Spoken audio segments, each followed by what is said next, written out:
filoham-pirenena tsy sarotra ny mamarana izao zava-misy izao raha miraina isika hoy ny antoko otrikafo.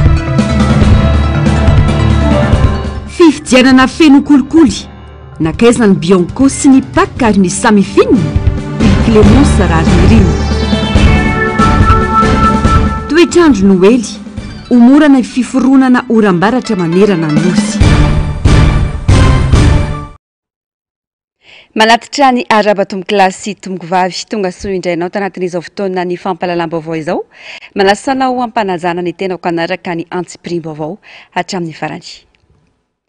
Vaovao makasika ny fiatriana ny fetin'ny Noely no isantarantsika ny fampalalam-baovao amin'ity alina ity. Maro amin'ny haingon-trano na fomba atao rehefa Noely tahaka izao no tsy mifanaraka amin'ny finoana kristianina satria tsy voasoratra anatin'ny baiboly izay fototra mirakitra sy mampijory ny finoana kristianina. Tamin'ny fanadihadiana nataon'ny Asin'Andriamalala sy Mathieu Prince izao no namantarana fa misy fiangonana kristianina no tsy mampiasa ny hazo Noely sy ny dadabe Noely satria ireo tsy voarakitra anaty ny boky masina ny baiboly. Fanadihadiana. Tsy voalaza ao anaty baiboly, tsy misy fandraisany amin'ny asa-pamonjena nataon'ilay zanak'Andriamanitra dia Kristy ka tsy ampiasaina ao am-piangonana ho fianangona ny fiangonana ny hazo Noely sy ny dadabe Noely sy ny maro hafa. Anisan'ny tsy mampiasa ireo voalaza ireo ho haingon-trano ao am-piangonana ny FJKM atsimo ny Mahamasina. Anisan'ny mampiavaka ny fankalazana ny andro Noely ihany koa ny fanomezan-drà sy ireo fampianarana nandritra ny herinandro sambatra ny andrasana ny fiavian'i Kristy. Ny mampiavaka ny FJKM atsimo Mahamasina ny anankiray aloha zany raha mijery ny aingo ao am-piangonana dia ny FJKM atsimo Mahamasina zany efa tsy mampiasa n'izany sapin sy hazo Noely zany satria tsisy idirana zany amin'ny famonjena mihitsy. Moa tsy voalaza ao anatin'ny soratra masina raha teo zany. Dia raha atao tsy Mahamasina zany tsy mampiasa an'izany, isan'ny mampiavaka izay. Fa ny fankalazana koa zany efa nanomboka herinandro zay ny herinandro sambatra dia ny sampana rehetra sy ny fikambanana atao am-piangonana manao ny fankalazana ny Jesosy Kristy ilay mpamono izao tontolo izao. Amin'ny krismasy manokana dia zava-dehibe ny fanimpom-pivavahana miditra indromy atao amin'ny FJKM atsimo Mahamasina dia mifarana fandraisana fanasan'ny tompo zany ny hariva ny ankizy manao ny sekolelady manao fampisehoana makalaza ny Noely ny krismasy ihany koa dia tahaka ny sampana rehetra izay efa nanao nandritra ny herinandro dia io no mamarana azy. Ny fampianarana nandritra ny herinandro sambatra dia natao zany nahafantarana hoe ao anamarina moa zany atao hoe famonjena ao aniza marina moa zany ny toe-po amam-panahy ao anatin'ny fanetretena fanandratana an'Andriamanitra ny fiainana ny fahamarinana ny fiheverana ny hafa. Anisan'ny mampiavaka ny FJKM atsimo Mahamasina koa zao tamin'ity androany ity dia nanolotra rà maimaimpona ho an'ny mpiray firenena aminy zany hoe nanome rà maimaimpona niaraka tamin'ny service mpanome rà ny ministera moa zany fety manana ny lanja manokana ho an'ny kristianina ny krismasy noho ny fankalazana ny fahaterahan'ny mpamonjy araka ny finoan'izy ireo. Ny toe-po sy ny fandraisana ala zanak'Andriamanitra ao am-po no toetena sy toe-po tokony hoentin'ny kristianina amin'izao zava-misy eto amin'ny firenena izao mba hanavotana Madagasikara. Ny hafatra ho an'ny kristianina ao anatin'ny fahasairanana ny olona, ao anatin'ny fahasairanana indraindray koa mety ho latsaka ao anatin'ny fahadisom-panantenana, mety tafalatsaka ihany koa amin'ny fandrika maro samihafa ataon'ny ratsy tonga hamonjy asika Jesosy Kristy, mitondra fiadanana ho an'ny mpiray firenena, irariana ho amin'ny malagasy rehetra zany. Ary indrindra andao hanompo an'i Jesosy Kristy, andao hidera sy ankalaza n'ilay mpanjaka ny mpanjaka sy tompon'ny tompo izay hany afaka hanavitra n'ity firenentsika ity. Izy rery ihany no Mesia, izy rery ihany no vahaolana ho an'i Madagasikara, ny ankoatran'izay tsy misy. Ny fetin'ny krismasy moa dia fetin'ny kristianina samy rery. Fa niakatra avokoa ny vidin'ireo entana rehetra mety mifandraika amin'ny fety noely hoy ireo mpivarotra antapitrisany ariary ny teti-bola tokan'izy ireo hividianana entana amidy tsy toy ny isan-taona kosa nefa ny fankalazana hoy ny olon-tsotra noho ny fiakaran'ny vidim-piainana na izany aza tsy maintsy omena fahafam-pony ankizy. Tati-baovao-ny Ravora Zafimanina eo amin'ny sariny Taiziny.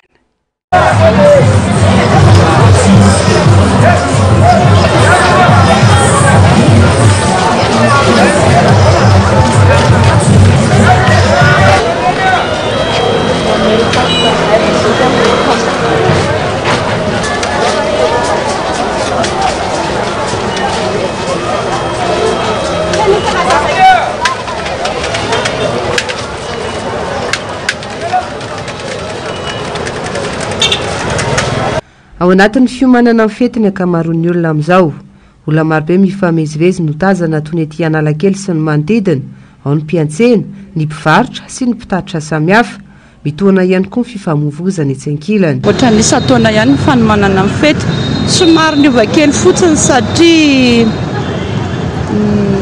raha malala ny fiainana dia somary amboarina izay azo atao dia mitondra ny ankizy mitsangatsangana. Anana bonbon aloha tsy dia mbola ao anaty programme satria na mividina bonbon ary dia hita hoe niakatra be mihitsy. Izao zao lasa 80,000 ny kilo. Nefa raha hividy ny kilo ianao sarotra be mitsinjara an'izany tsy ho izay fotsiny no ataonao eo. Sakafo ao an-trano. Raha ho anay manokana aloha izay miaina ohatra ny isan'andro ihany. Fa izay moa miompy dia io ihany no atao eo. Fa nisy tao ohatrany fa hoe soloina fotsiny lesy mba atao lehibehibe kely dia izay fa tsy dia nisy hoe budget natokana ho an'ny sapin loatra. Efa nieritreretina ihany moa hoe tsy maintsy hiakatra foana ilay vidiny entana. Ny azony hoe no tonga ho an-tsaina voalohany rehefa akaiky krismasy toy izao.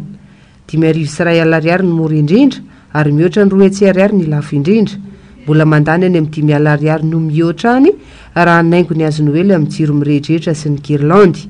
Toy ny isan-taona tsy maintsy mivarotra azony hoe ity raim-pianakaviana ity ary manotona volatra amin'ny 3 tapitrisa ariary akananentana. Sorinasa fangalana anazy zay eo Besarety. Tamin'ity zao vitsivitsy ny nalainay, 20 ny nalainay. Misy roa zany dia ny sasany ny paemo, sasany alaina anina dia tonga ny faran'ny kapaina vao manao versement. Ohatra hoe 20 millions na 15 arakaraka ny entimanana ihany zany. Ny tena ankamaroany aloha dia miarivarotra satria ilay entana niakatra be tamin'ity moa raha paraporany tamin'ny raha niontrany tamin'ny 2 taona lasa iny dia ilay olona mipetraka tamin'iny ilay vidiny nefa ilay entana niakatra. Raha isan'andro ny lafo tsy tena mely izany ny tsena tamin'ity 450 dia ity 360 à 160 le kely varotra 100,000 izy ary dia ato mandray dia 150 tamin'ny tany be da be zany fa le bidy tsy dia mandray tsy dia mandeha zany le tsena. Mifamoa ny entana amidy ho any ankamaroan'ireo mpivarotra arakaraka ny vanim-potoana. Anisan'ny fivarotana vatomamy sy biscuit izay tena be mpanjifa ihany koa rehefa vanim-potoana ny fety toy izao omeny ireo havana na vahiny mitsidika ny tokantrano. Biscuit nataonay tamin'ity zany teo amin'ny 600 kilo teo izy izao. Hatreto aloha ny le ho an'ny sarambabem-bahoaka aloha izy misy maka maro, misy maka 60 kilo 100 kilo izay tsy manao an'ilay bomboly tsotra fa le bomboly luxe daholo zany dia eo amin'ny 20,000 ariary 25,000 ariary ny kilo mélange. Biscuit nanay 20,000 ariary izay mihitsy manao anazy tsisy produit chimique io malefaka tsara dia parfum naturel daholo satria vitena amin'ilay fety dia amin'ny resaka sakafo mankarary olona dia tena miezaka mitazona ny goût izay sy ny qualité. Ohatra ny varotra rehetra ihany dia efa misy mascarena tokana ety anaovana mascarenana bonbon. Iteny an-tsena ihany koa ny karazana kilalao ho an'ny ankizy dia manjatsy 10 ariary dia efa mahazo ary mety hahatratra amin'ny 9 ariary izany arakaraka ny hatsarany sy ny habeny. Samy manana ny safidy mora eo ray aman-dreny. Tsy adino etsy ankilany ny karazana mofomamy toy ny bûche de Noël manodidina ny 1,000 ariary no mihoatra ny vidiny iray. Vaovao ny toetry ny andro kosa indray ny tsindry ny atmosfera ambany no andrafitra ny toetrandro eto Madagasikara mandritra ny 4 sy 5 Desambra ho avy izao. Mora kokoa ny fiforonana oram-baratra manenika ny faritra maro eto amintsika vokatr' izany ankoatra ny any amin'ny faritra atsimo izay tombanana omaina hatrany. Ny takariva sy ny aliny 4 Desambra 2023 tombanana anorana tandrifindraona amin'ny tsitokotoko mety aray kotrika indraindray ny any Diana, Sofia, Boendy, Melaky, Betsiboka, Analanjorofo, Atsinanana, Vatovavy, Vidonandy ary ny Avotany iray mantolo. Omaina ny andro ho an'ny faritra sisa indrindra any amin'ny tapany atsimo Madagasikara. Ny andro ny 20 Desambra 2023 ny maraina, izy sisa anorana tandrifindraona ny Analanjorofo, Atsinanana ary ny Morotsiraka Boendy. Omalika vao maraina fa mety hisava mendalana ihany rehefa misandratr'andro any amin'ny Avotany sy ny tapany avaratry ny Nosy. Andrahona vitsy na hibalika ny masoandro any amin'ny faritra hafa indrindra ny tapany atsimo. Ny tolakandro sy ny takariva hifandimby ny rahona sy ny masoandro any atsimo andrefana, Androy ary Anosy. Azo vana trano ny orana tandrifindraona amin'ny tsitokotoko mety aray kotrika indraindray any amin'ny faritra hafa. Ho avy avaratra avaratra andrefana ny fitsoky ny rivotra 5 hatramin'ny 12 kilometatra isan'ora fa kosa mety hisy tafiotra rehefa anaty oram-baratra. Eo amin'ny vaovao manodidina ny raharam-pirenena tsy tokony ho very finoana na ihany koa kivy ny malagasy indrindra fa ireo mpitolona ho fanavotam-pirenena. Mila dinihana lalina ireo mpanao politika mivondrona ao anatin'ny vondron'ny kandida satria misy amin'izy ireo no mpamadika hoy ny filohany Antoko Otrikafo. Tsy sarotra ny miala sy mamarana izao zava-misy eto amin'ny firenena izao izy raha tena mahay mandinika sy mifantana ireo mpanao politika hiverina fa tsy hamadika ny tolona. Asin'Andria Malala, Mathieu Prince.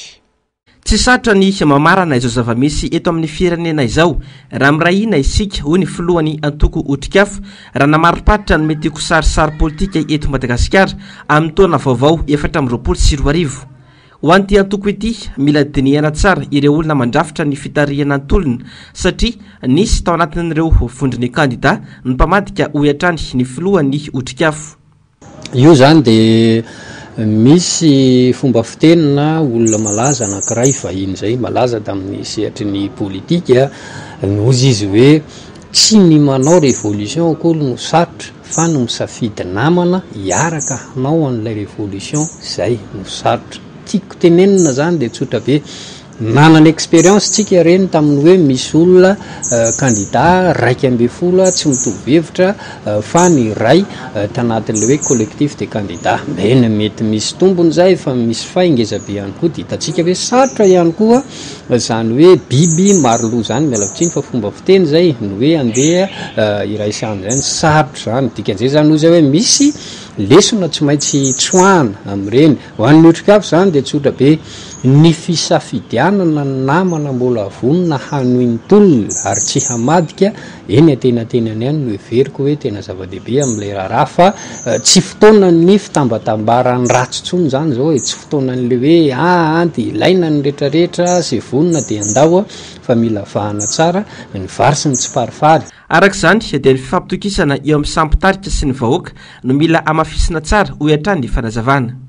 Tsy sarotra no ataontsika hoe mamarina an'izao zavatra misy izao fitondran'ny vahiny eto amin'ny firenena izao raha ohatra ka mipetraka izay firaisan-kina amintsika rehetra izay tena vonona ao anatin'izay le firaisan-kina izay ka tsy vadibadika ozy aho hoe ireo no mila manambatra ny hery raha ohatra tsika ka te handresy amin'izao zavatra misy io satria ozy aho hoe sanatry abiny vava tsy azo atao tsony mandritra n'izao zavatra misy zao eto amin'ny firenena mandritra ny 5 taona fa sanatry aviko hoe ifampihinana mantetonsika raha ohatra avelantsika iritotra mandritra ny fotoana maharitra izao zavatra misy eto amin'ny firenena izao. Averina trany fa nivadika ho tolom-bahoaka ny etsika ny vondron'ny kandida ka andrasana ny toromarika ho aniny zany. Potika tanteraka ny foto-kevitra amin'ny atao hoe politika eto Madagasikara ankehitriny hoy ny mpanao politika Alphonse Rakotondrainibe tsy misy fifantohana amin'ny fomba fampandrosoana ny vahoaka sy ny malagasy fa lasa manao politika mba anongona karena. Ilaina ny fametrahana fampianarana ho an'ireo tanora te hisehatra amin'ny politika satria betsaka loatra ireo lesona ratsy niseho teto amintsika amin'ny fanaovana politika. Germaine Menjanary, ny Artanjona no mitatitra ny Antsiprimbovao. Natao anompo vahoaka ny olombofidy fa tsy natao otompoina. Izany no tena atao hoe politika. Fa tsy politika ampanan-karena mpanao politika tahaka miseho ankehitriny, hoy Alphonse Rakotondrainibe, izay mpanao politika no sady mpandinika raharam-pirenena. Tsy misy intsony hoy ity mpanao politika ity ny antsoina hoe etika sy deontolojia politika amin'ny fanaovana politika eto amintsika. Politika ny fitaka sy ny fampanana-karena aingana no miseho eto amin'ny firenentsika ankehitriny, hoy ny nambarany. Izay ve le fanaovana politika eto Madagasikara? Satria i Rajoelina ngefa tena nitsotra mihitsy hoe ny fanaovana politika eto Madagasikara dia mandainga. Jerenao firenena nefany amin'le politika nataonao mikrosy foana na tamin'ny andro Ratsiraka, na tamin'ny andro Tsiranana, na tamin'ny andro Liza mikrosy foana le firenena, le vahoaka mimina ny vatany foana sy fitenenana mialatsiny indrindra. Dia araka ny eritreritro raha hoe ny fanaovana politika eto Madagasikara dia tsy tokony ohatran'izao mihitsy satria ny fanaovana politika eto Madagasikara eny nahatonga ny malagasy ohatran'izao fa raha ohatra nandeha dia ny politika tsy mieritreritra afa-tsy ny vahoaka ihany. Fa zao fotoana izao eto Madagasikara ianao tsy mieritreritra afa-tsy mieritreritra vahoaka za fa mieritreritra ny tenany aloha. Ahoana moa ny fomba inonao fa ministra anankiray ao anatin'ny fitondrana ao anatin'ny herintaona dia manana tranona 24 miliara. Dia anjaranareo manao investigation momba an'izany hoe ity olona ity aona fomba nahazahoany ity olona ity zao trano ohatran'izao sady nefa roa taona izy. Ny atao hoe ministra dia manompo vahoaka fa tsy tompon'ny vahoaka eto amintsika mampimibinga eto amintsika satria zao eto amintsika eto Madagasikara ndray te hafana indray mpanao politika le lafy paladia hoe manao any ianao monsieur le député le lafy paladia misy ohatrany hoe tena iny tena olombelona ambony indrindra nefa iny mpiasanao inge iny ny hita hoe député mpiasam-bahoaka.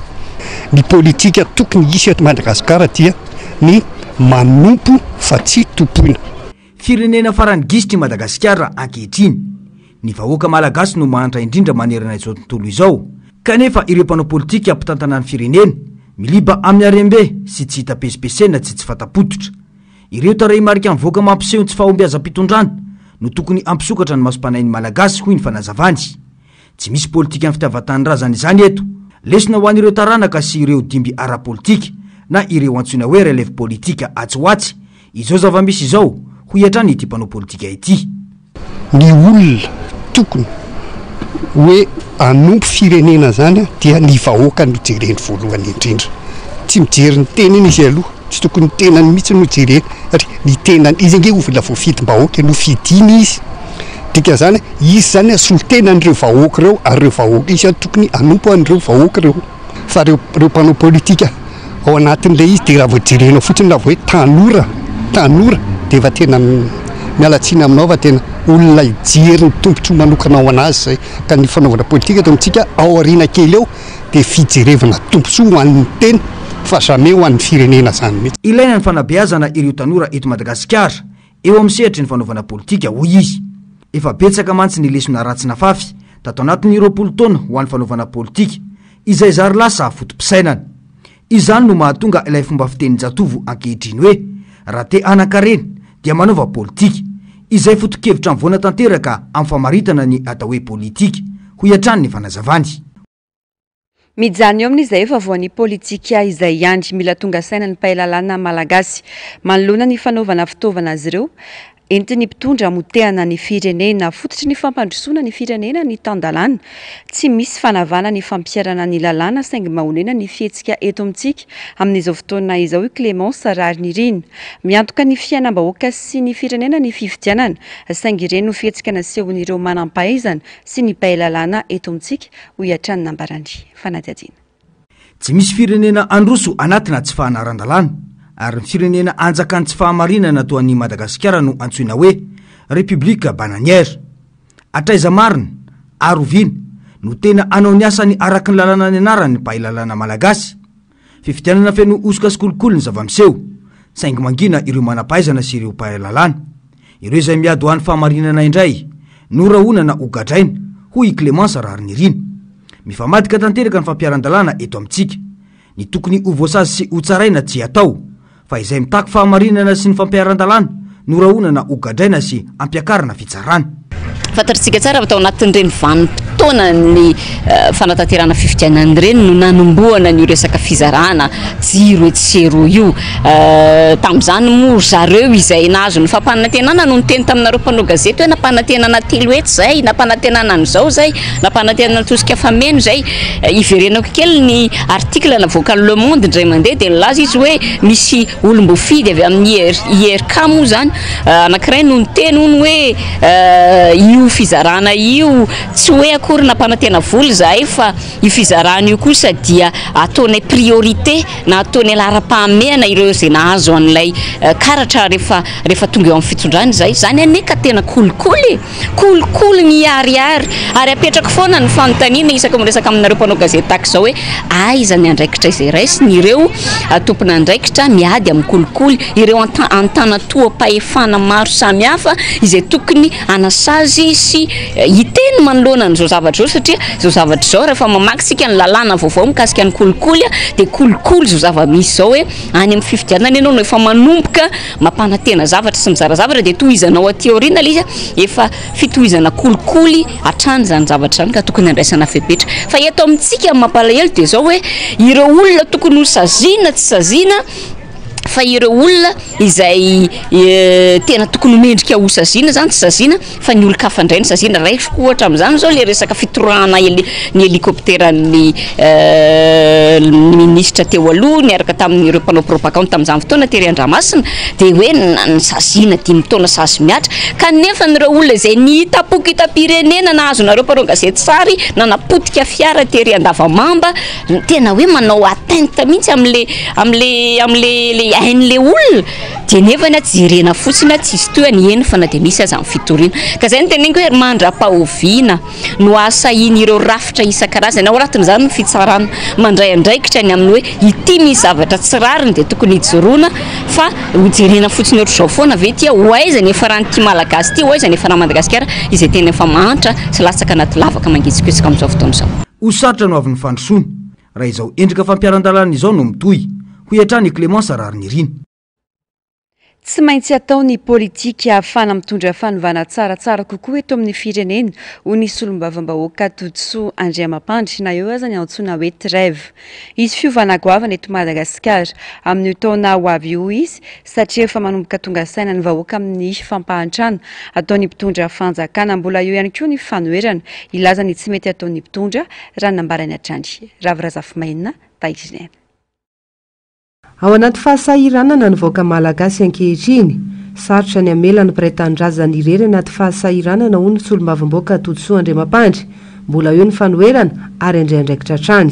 Voninandro zany no hoe fety fa mifankalazana zany tena hoe sahirana mivoaka amin'izao fotoana ka tsy maintsy mieritreritra foana ianao amin'ny miankonanao ny fiainanao ny resaka firenena izay mampalahelo amin'izao fotoana izao ka dia tsy maintsy manomana ny rapitso sy ny afaka pitso zany amin'izao fotoana izao izay anavoazantsika sy anatsaratsika zany ny fiainantsika sy anatsarana ny firenena fa raha vela amin'izao firenena izao dia vao mainka any anaty tena hoe lavaka manisikitsoka ny firenentsika raha mbola hoe mijanona sy mitapombava fotsitsika amin'izao fotoana izao mbola andray andraikitra ary mbola mijoro ny mpanohatra ary ny vahoaka kokoa zany dia tsy maintsy andray andraikitra satria raha eny ireo fitarainana sy ny alahelo sy ny fahadesiran'ireo zany dia tsy hijanona amin'izao fotsiny ny vahoaka eran'ny Madagasikara. Efa tonga saina ny vahoaka malagasy maro anisa ary vinavinaina izy fiovana mahery vaika eto amin'ny tany sy ny fanjakana manoloana ny mpitondra amin'ny taona ho avy io.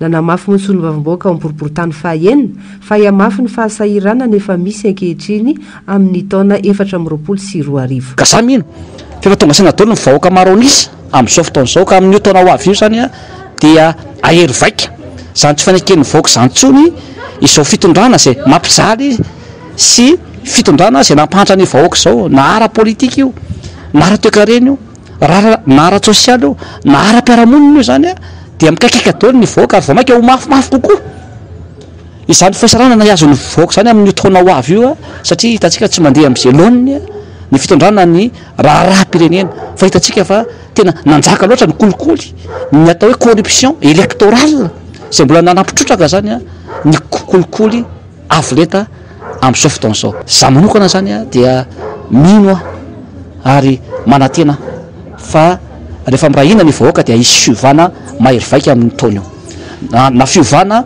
ara-toekarena io na fiovana ara-sosialy io a indrindra fa fiovana ara-pitondrana satria rehefa vahoaka no tsy manaiky rembenana intsony rehefa mirahina miray foa dia tsy maintsy misy zavatra iova eto matoa mantra toy izao ny malagasy dia noho ny politika ataon'ny mpitondra hoy Clémence Arary Nirina Androany raha niresaka momba ny olana ara-toekarena sy ny fahantrana mahazo ny malagasy ilay politika ny fampivoarana ny fiainam-bahoaka no tsy misy ho izy ary ho diso fanantenana izay mihevitra fa izy fiovana ny fiainany atao anaty ny 5 taona manaraka Germaine Omenjanary ny aro-tanjona na ifofotra mafy aza efa hita ny vokatra tao anatin'ny 5 taona nitondrana teo sarotra ny fanarenana satria efa any ankady no avotana hoy Clémence Arary Nirina raha nitondra ny heviny momba ilay fanapahan-kevitra no raisin'ny fanjakana fa iompana amin'ny sehatra ny fambolena amin'izay ny politika ny fitondrana fanapahan-kevitra efa tara izany hoy izy ary fampanantenana efa fandrehatra amin'izay toy ilay hoe fa vitantena ara-tsakafo kanefa manafatra ihany no atao raharaha sy politika apetraka zavatra nisy nefa ny tao anatin'izay fotoana lava be nisy ny mandat teo aloha no nety ny Andry Rajoelina zay a dia tsy nanao afa-tsy ny resaka fotodrafitrasa izay tsy mahasoa ny vahoaka tsy mahasoa ny vahoaka ho eo satria marina fa mety hoe manamboatra sekoly trano-tsekoly mety hoe manamboatra CSP2 sy ny sisa fa raha oharina amin'ny fahasahirana ny vahoaka izay amin'izao izy tena lasa hoe miratsy fa teo aloha izy efa ratsy ihany koa izay resaka hoe sosialim-bahoaka izay a tamin'izany no efa tokony nifantohana ny resaka fijerenany sosialy fa nifantoka bebe kokoa tamin'ity resaka hoe fotodrafitrasa ity ny mpitondra fanjakana tamin'izany fotoana averiko tsy hoe ratsy akory ny fanamboarana trano-tsekoly a ireo fotodrafitrasa izay namboarina tsy vitany hoe saikany akamaroany mitritra tsy tomombona araka ny tokony izy ny fanamboarana azy a fa akoatran'izay raha miohatra amin'ilay tena filan'ny vahoaka dia no everiny maro anisa tamin'izany ary marobe nefa nitondra fanakianana hoe tsy lahara-panomehana aloha zany maninona no amin'izao fotoana izao zany hoe 5 taona teoriana izay zany ny fitondram-panjakana vao tonga saina ny amin'ny hoe tokony atsahatra ilay fotodrafitrasa fa andeha hifantoka amin'ny sosialim-bahoaka dia efa tara loatra raha zao vao mijery an'izany satria amin'izao ny raha jerentsika ny antotanisa ny tagnany fahantrana tena hoe efa manodidina ny 20 isan-jato mahery zany tagnany fahantrana zany eto Madagasikara dikan'izay tena hoe nataon'ny fitondrana ambany zavatra mihitsy zay fijerena ny sosialim-bahoaka izay ary zany rehetrarehetra izany miainga amin'ny famatotra amin'ny zavatra marobe ao anatin'izany ohatra ny fampanana nasan'ny vahoaka ao anatin'izany ny fanohanana ny tantsaha ny resanao teo fa tokony efa trany ambolohany io teo averika ihany no nijerena an'izay efa tara loatra raha zao vao nieritreritra andinika an'izany ary nanao ny ezaka raha fitondram-panjakana dia kely ihany ny finoana ny ahafahany manarina an'izany satria efa tena lalina loatra ilay fahantrana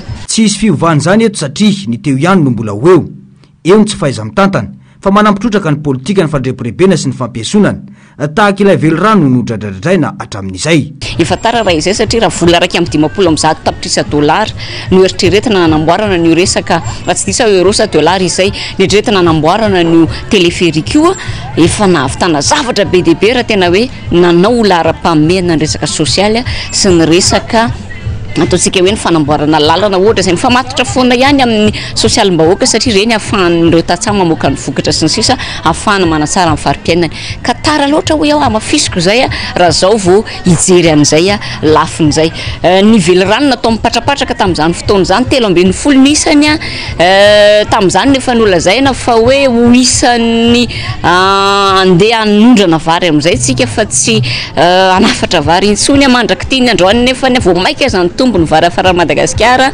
ny resaka hoe fanampiana ny Komoro ny rehavana zany hoe tsika andeha hanampy any Komoro amin'izao fotoana izao tsika himehezany Komoro izay lasa mitarika ny vondrona afrikanina amin'izao fotoana izao ny filohany mampalahelo ny zava-misy hoe tena lasaka katerina tanteraka ilay vahoaka malagasy amin'izao fotoan'izao noho ny tsy fahaizana mitondra nataon'ny mpitondra raha mpitondra mahay ary vonina anarana toekareny indrindra fa ny farom-piainan'ny malagasy dia ny famoronana asa no tokony ho ataony io ilay hoe tsy zarina omena trondro ny olona fa tolorana fintana ary ampianarana manjony mba inana ny trondro foana manodavantony iarany rehetra mahita nefa no zava-miseho ankehitriny fa beazina ho toloram-potsiny sy angatakalava ny gasy ho iatrany ny enambarany lafomba vaovao afa tanteraka kosa indray mitombo iray ny fomba azon'ny malagasy vaovao na aiza toerana misy azy ny voakandro andy ny gazety anabaka antsoina hoe ny feon'ny demokrasia malagasy zara vaovao manerana ny faritra 3 ity gazety hita anaty tambazotra antserasera sy internet ity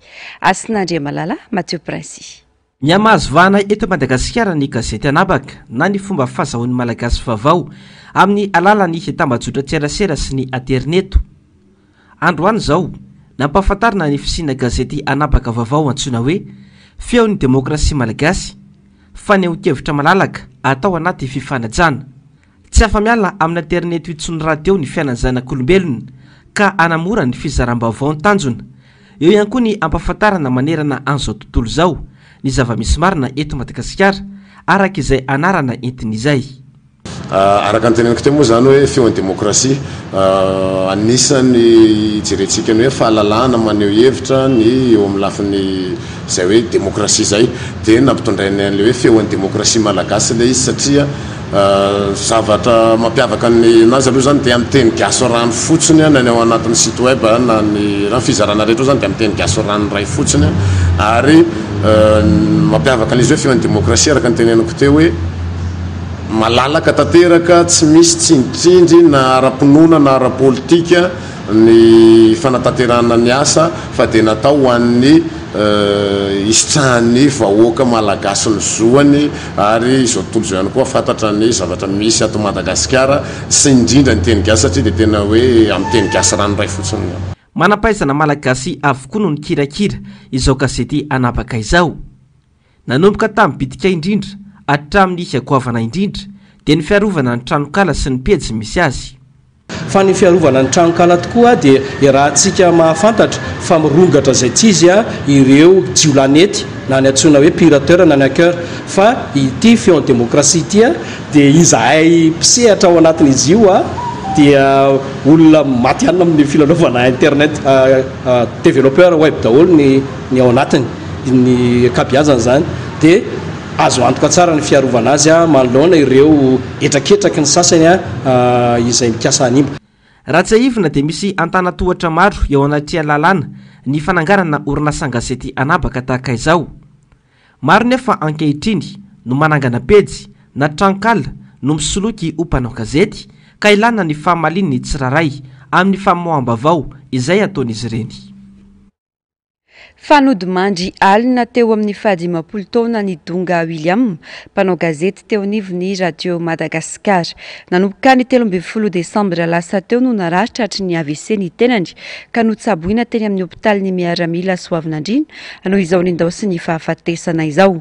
Lefitry ny tony an-dahatsoratra no andraikitra fana no tazoniny ary tamin'ny taona 2000 izy no nanomboka ny asa atao amin'ny RNM. Entina andrasana etsy amin'ny fast food Ambohipony Razana mialoha ny tondrana azy any Vohimara Rampitso raha ny famitambavao ny fianakaviany. Vaovao sosialy kosa indray fikambanana iray ao Ambatolampy avaran-tanàna Ambohimanarina no miay fanakaviana sahirana ampolin'ny maro ary miantso fanampiana amin'ireo tsara sitrapo azokiolona sy ankizy ampindry masery eo anivon'ity fikambanana ity. Tsy afaka anampy olona mihoatra ny efa ao anatiny nefa ny fikambanana noho ny fahasahiranana arabola. Antapitrisany sambolana raha teo ny volalany atao sakafo ho an'ireo sahirana ireo ka rehefa vanim-potoana ny fety anisan'ireo tonga manatitra fanampinana an-toerana ny solombavam-bahoaka Todsoa Andriamampandry sy ny vady amanjana ny teny an-toerana nanangona ny vaovao Ravorazafimaina sy Tahiriniana. Tao anatin'ny 10 taona nijoron'ny fikambanana izay eo ambany Fiahiny Masera Benedikta no nahita tombontsoa ny fianakaviana sahirana maromaro teto amin'ny Fokotany Ambatolampy avaran-tanàna Ambohimanarina. Olona tsara sitrapo no manampy azy ireo amin'ny sakafo, ny fanabeazana ireo lehibe ary ny fampianarana ireo ankizy izay andraikitra Sandry Masera. tsy mora ho izy namolaka ireo ankizy ireo indrindra fa efa zatra no beazy ny fiarahamonina no tsy fahafana nefa tsy afaka manampy ireo olona hafa sahira ny Masera Benedikta sy ny mpiara-miasa aminy. Marina moa fa manodidina ny 3 tapitrisa ariary isam-bolana anoany ny vola tsy maintsy lanina amin'ny sakafony ireo sahirana. Dia soranan'Andriamanitra aloha hatreto izany aloha mbola afaka manampy olona izay ao anatin'izay sehatra izay. Dia ireo zany misy zaza reo dia misy ny olona fa zokonjokony zokiolona. Dia izay zany no karakarany tato amin'ny centranay ato amin'ny servante des pauvres. Ny fanampianay zany ho an'ny zokiolona moa zany dia manao ny fanabeazana ara-panahy zay voalohany dia amin'ny religiosy anay. Dia faharoa ampiana zareo amin'ny fivelomana amin'ny ara-tsakafo. Izany hoe menay ration amin'ny par semaine izy isaky ny asabotsy zareo tonga eto maka an'izay ration izay par semaine dia manao katesisy koa izay ho an'ny zokiolona izay. Dia ho an'ny ankizy majinika indray zany dia ny ankizy zany mianatra dia ireo ankizy ireo zany mianatra amin'ny sehatra sekoly samihafa misy condition miaraka amin'ny ray aman-dreny izy io dia ny anjaranay moa zany manampy kely amin'ny fourniture scolaire dia avy eo izay ny ankizy zany misy efa 3e zao ny niveau ny ankizinay ato zany ny ambony dia 5e. Dia ny anay moa zany asiana fifananana kely mba hampandrosoana ny ankizy dia isaky ny manao CPE na ohatr'izany dia hoentina mitsangatsangana ny ankizy. Ny sivana ataonay zany moa zany ny ankizy dia le olona tena hoe sahirana izy ara-pivelomana. Dia izay zany. Dia tamin'ny voalohany somary sarotsarotra kely ny fanabeazana fa rehefa nomena ny éducation isaky makato izy dia moramora amin'izay fa mba hoe folaka izy zany efa mba olombanina amin'izay. Isaky ny vaninandro fehitaka izao anisa ireo mitondra izay tsy rambony tanany atao amin'ny akaniny sy olombavim-boaka Todosoa Andriamampandry sy ny vady aman-janany. Mba tiana nareo mba hitovy amin'ny malagasy rehetrarehetra mba sakafo tsara zany amin'izao voninandro fety zao ary tsy manavakavaka na iza na iza fa rehefa hoe olona sahirana eto avaran-tanàna sy ny hita manodidina zany dia manolotra izay hitamenakavy kely zany androany vary dia menaka dia paty dia siramamy dia sira dia hena. Tsy nijanona teto ny fanampiana fa nitety fokotany maro ihany koa ny solom-bavambahoaka Todosoa Andriamampandry. Farany eo amin'ny maresaka avy any ivelany fantatra fa matsy fiaramanidina mpiady misy 7 anampiana ny Ukraine Pays-Bas raha ny vaovao miparitaka tsy mbola voafaritra mazava kosa nefa ny fotoana andraisan'ny Ukraine izany hoy ny filohany fepetra maro no mila tomombana mialoha ary tsy maintsy tanterana amin'ny fahatongavana ireo fiaramanidina ireo. Fanadiadina eo amin'ny sariny mbola ava tsara. Ny volana aogositra 2022 lasa teo no efa fantatra fa matsy fiaramanidina F16 ny Ukraine ny Pays-Bas hoy ny filoha Ukrainiana Volodymyr Zelensky. Misy 7 ireo fiaramanidina ireo anampisa ireo fiaramanidina 270 ampelantanan'ny Ukraine amin'izao fotoana izao.